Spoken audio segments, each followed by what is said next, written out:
नमस्कार। Prime time में आपका स्वागत है। मैं हूं साक्षी सभरवाल। प्राइम टाइम में आगे बढ़ने से पहले आज दिन भर की कुछ खास बड़ी खबरों की आपको पहले जानकारी दे दूं। सबसे पहले बड़ी खबर श्रीनगर से। श्रीनगर आज दिन भर सुर्खियों में छा रहा। ना आज ये चर्चा का विषय ना तो पर्यटकों को लेकर था, ना अमरनाथ यात्रियों को तो लेकर था, ना ही कुछ और। दरअसल ये चर्चा का विषय था बीजेपी के नेता, वो भी एक दो नहीं बल्कि 110। जी हाँ, बिल्कुल सही सुना आपने। आपको बता दें कि आज भाजपा के 110 नेताओं ने भाजपा छोड़ने की तैयारी पूरी तरह से कर ली। जम्मू कश्मीर में लगातार अपने बढ़ते जनाधार पर गर्व करने वाली भारतीय जनता पार्टी को कश्मीर घाटी में एक बड़ा झटका लगने वाला है। दरअसल सबका साथ सबका विकास नारा लगाने वाली पार्टी के अपने ही नेता बीजेपी का साथ छोड़ने वाले हैं। इन पार्टी छोड़ के जाने वाले नेताओं का मानना है कि उन्हें पार्टी में बड़े नेताओं द्वारा कोई अहमियत नहीं दी जा रही। पार्टी छोड़ने वाले नेताओं में जो बड़े नाम सामने आ रहे हैं उनमें सोफी यूसुफ, अल्ताफ ठाकुर, आरिफ राजा, मंजूर भट्ट, बिलाल पारे आदि कई नाम शामिल हैं। सूत्रों का कहना है कि कश्मीर घाटी में पार्टी के सीनियर नेताओं से नाराज 110 के करीब नेता स्टेट जनरल सेक्रेटरी खासकर अशोक कोल से खासे खफा है। इन नेताओं की पार्टी छोड़ने की खबरों के बाद से इस खबर के बाद रविंदर रैना श्रीनगर पहुंचे, लेकिन जो जानकारी मिली उसके मुताबिक इन नेताओं ने रविंदर रैना से मिलने से इनकार कर दिया और कहा कि वे अब दिल्ली से ही सीधा बात करेंगे। वहीं आपको ये भी बता दें कि नाराज नेताओं को मनाने के लिए, या यूं कहें कि बीजेपी जम्मू कश्मीर में अपनी डूबती नैया को बचाने के लिए 13 अगस्त को दिल्ली से पार्टी की टीम भेज रही है, जिसमें पार्टी के वरिष्ठ नेता शामिल होने की संभावना जताई जा रही है। खैर, अब ये तो 13 अगस्त को पता चलेगा कि क्या होता है। कोई ग्रुप नहीं बना है, सर कोई भी ना बताइए सर, तब से बताइए इससे अंदर मीटिंग में जो कोर ग्रुप की जो लीडर्स है वही बात करेंगे मीडिया के साथ। जब समय मिलेगा तब वो बात करेंगे। अगली खबर जम्मू श्रीनगर नेशनल हाईवे से जुड़ी हुई। जम्मू श्रीनगर नेशनल हाईवे की रामबन में भूस्खलन के चलते जो हाईवे है वो बंद हो गया है आवाजाही के लिए। मार्ग के दोनों ओर वाहनों की लंबी कतारें इस समय लग चुकी हैं। वहीं मार्ग के बंद होने के चलते आज जम्मू के आधार शिविर भगवती नगर से अमरनाथ यात्रियों का जत्था कश्मीर के लिए रवाना नहीं हो पाया है। जम्मू कश्मीर ट्रैफिक पुलिस ने फिलहाल बताया कि रामबन के T2 मारू क्षेत्र में आज सुबह भूस्खलन हुआ है। भारी मात्रा में मलबा जो है वो सड़क पर जमा हो गया है और इसके चलते हाईवे जो है वाहनों की आवाजाही के लिए बंद हो गया है। सड़क को बहाल करने के लिए काम जो है वो जोरों पर है और उम्मीद जताई जा रही है कि जल्द ही नेशनल हाईवे फिर से बहाल हो जाएगा। तीसरी खबर जो है वो धारा 370 को लेकर है। 370 को लेकर सुप्रीम कोर्ट द्वारा रोज सुनवाई हो रही है, लेकिन तमाम सियासी पार्टियां जो हैं कुछ अच्छा होने की उम्मीद भी कर रही हैं।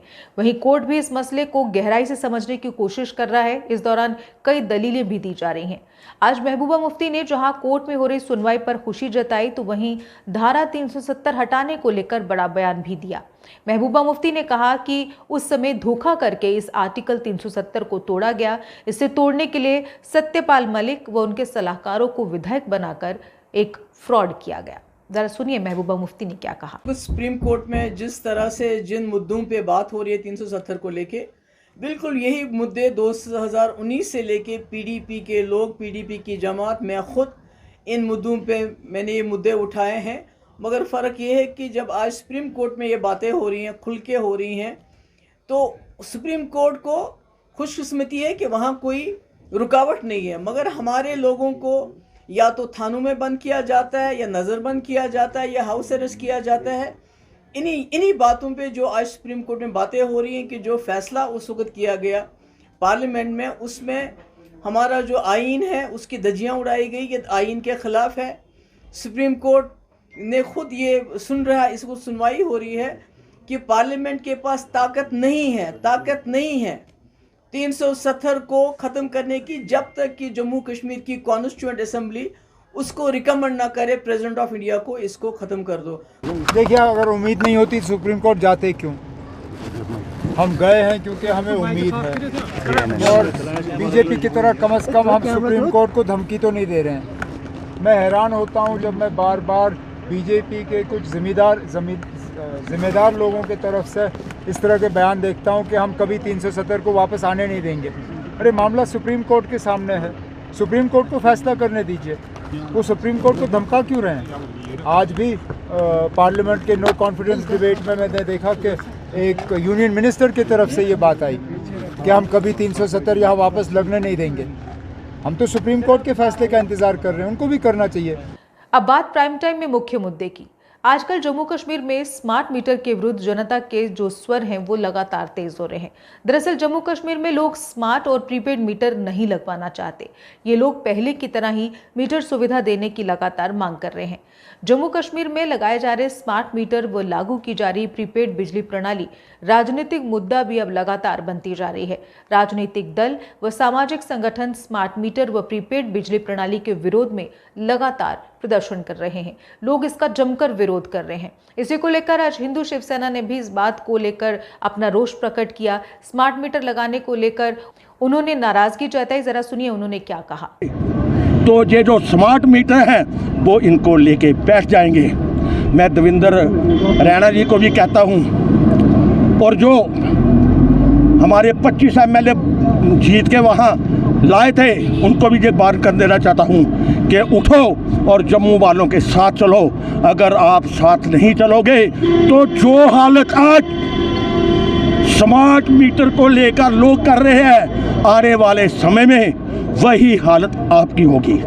प्रीपेड नाम से ही अनुमान लगाया जा सकता है कि ये प्रीपेड यानी कि पेड करने वाला मीटर है, रिचार्ज करने वाला मीटर है। ये एक ऐसा मीटर लगाया जा रहा है जिसमें कि मोबाइल टीवी आदि की तरह इसको भी रिचार्ज किया जाएगा। जितना इसमें रिचार्ज किया जाएगा उतने ही दिन हम लोग अपने घर में बिजली इस्तेमाल कर पाएंगे। जिस दिन ये स्मार्ट मीटर का पैसा यानी कि रिचार्ज ख़त्म हो जाएगा उसी दिन घर में बिजली कट जाएगी और फिर से जब रिचार्ज किया जाएगा उसके बाद ही किसी के भी घर में बिजली आ पाएगी। तो अब नई योजना के अनुसार कोई भी अपने घर में रिचार्ज ख़त्म होने के बाद भी बिजली का इस्तेमाल नहीं कर पाएगा। एक तरफ जहां सरकार लोगों द्वारा भारी बिजली के बिल न दिए जाने के चलते ऐसा कर रही है, तो वहीं लोग इसको लेकर खासे खफा हैं। प्रीपेड मीटर लगने नहीं चाहिए क्योंकि ये मीटर बड़े फास्ट चल रहे हैं और साथ में बिल बड़ा आ रहा है। ये हमने लगाने नहीं देने हैं, तोड़ ही देने हैं। हमने तो वैसे भी तोड़ ही देने हैं क्योंकि ये सुबह रात को हम सोते हैं, सुबह इतना बिल होता है उसके ऊपर मोबाइलों पे।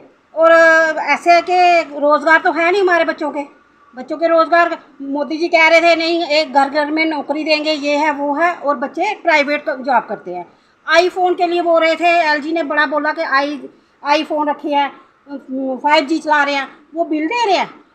वो लेके दिया हुआ उन्होंने, फ़ोन लेके दिए हुए हैं। उन्होंने कब देखा बच्चों को चलाते हुए? हमने बताए, अपने फ़ोन बताए कौन से फ़ोन चला रहे हैं। उनको शर्म आनी चाहिए ये बातें करते हुए। माफ करते हैं, प्रीपेड बिल लगने नहीं देने हैं। मीटर नहीं तोड़ी, मीटर शुरुआत कभी होनी है, बम बम बोले हो जाएगा फिर शुरू। देखने केड़ा आंदा है मीटर तोड़ने और क्या इतों शुरू करने हैं मीटर तोड़ना, इतों लगने लगे हैं, इतों तक तोड़ने हैं। शुरुआत जहाँ से ही करेंगे हम तोड़ने की, खत्म करेंगे, कोई बिल नहीं भरेंगे। लोगों का कहना है कि प्रदेश की गरीब जनता पर अपनी नीतियों को जबरन लागू करने के लिए केंद्र व राज्यपाल प्रशासन आर्थिक बोझ बढ़ा रहा है। प्रदेश में 1700 करोड़ की लागत से लगाए गए डिजिटल मीटरों को उतारकर अब हजारों करोड़ों खर्च करके स्मार्ट मीटर लगाए जा रहे हैं, जो कि सरासर गलत है। इन मीटरों को लेकर लोगों की अलग अलग सोच है। कहीं लोगों का कहना है कि इन स्मार्ट मीटर्स के लगने के बाद उपभोक्ताओं को इतने भारी बिल क्यों आ रहे हैं, यानी भारी भरकम बिल लोगों को आ रहे हैं, ऐसा लोग कह रहे हैं। इसका जवाब जो दिया जा रहा है वो अधिकारियों के पास तो है नहीं, और सच तो ये है कि लगाने से पहले इन मीटरों की जांच नहीं की गई। ये मीटर सही से काम कर रहे हैं या नहीं, इसका भी उत्तर ना तो प्रशासन और ना ही बिजली निगम के पास है। आए दिन इन मीटरों में आग लग रही है, जिस कारण कोई अनहोनी न हो उसका डर भी हरदम लोगों को सता रहा है। सरकार इन मीटरों के कई फायदे गिना रही है, जैसे कि मान लीजिए अगर कोई अपने घर से कहीं कुछ दिनों के लिए दूसरी जगह चला जाता है या कहीं बाहर जाता है, फिर भी बिजली बिल बढ़ता रहता है, लेकिन इसके लगने से ऐसा नहीं होगा। अगर कहीं कोई जाता है तो उतने दिनों के लिए मीटर रिचार्ज नहीं किया जाएगा, जिससे कि पैसों की जो है वो बचत होगी। इसके अलावा बिजली चोरी करने वालों पर शिकंजा कसा जाएगा और गरीब लोगों को भारी बिल जो है वो नहीं आएंगे, जैसा कई बार हम पहले भी देख चुके हैं कि इतने बल्ब नहीं होते जितना कि बिल आ जाता है। लोग जितना चाहें अपनी इच्छा के अनुसार जितने दिनों का मन करेगा मीटर रिचार्ज करेंगे, बिजली का इस्तेमाल कर लेंगे। इस मीटर का ये भी फायदा है कि इसको प्रीपेड और पोस्टपेड दोनों तरह से करवा कर रिचार्ज किया जा सकता है। अब जरा सोचिए, पहले जब बिजली बिल आता था तो महीने का बिजली बिल नहीं भरने के बाद भी बिजली घर में रहती थी, लेकिन स्मार्ट मीटर लगाने की वजह से रिचार्ज कराया जाएगा। जितने दिनों का रिचार्ज किया जाएगा उतने ही दिनों तक घर में बिजली रहेगी। इसके बाद एक दिन भी बिजली नहीं रहेगी, रिचार्ज खत्म होते ही बिजली काट दी जाएगी। और अगर किसी भी तरह के मोबाइल में नेटवर्क ना हो या किसी के पास पैसे ना हो और वो अपना मीटर रिचार्ज नहीं करा पाए तो उस व्यक्ति के घर बिजली ही नहीं रहेगी, अंधेरे में ही उस व्यक्ति को गुजर बसर करनी पड़ेगी। अब गरीब लोग कहाँ जाएंगे और कैसे करेंगे, सबसे बड़ा चर्चा का विषय यही है। इन सबसे परेशान लोग अब खुलकर इसके विरोध में उतर आए हैं। देखना ये होगा कि सरकार इस पर अपना रुख बदलती है या नहीं, ये तो वक्त ही बताएगा। फिलहाल आज के प्राइम टाइम में बस इतना ही। मुझे दीजिए इजाजत। नमस्कार। जम्मू कश्मीर की खबरों के लिए जुड़े रहिए GK अपडेट के साथ।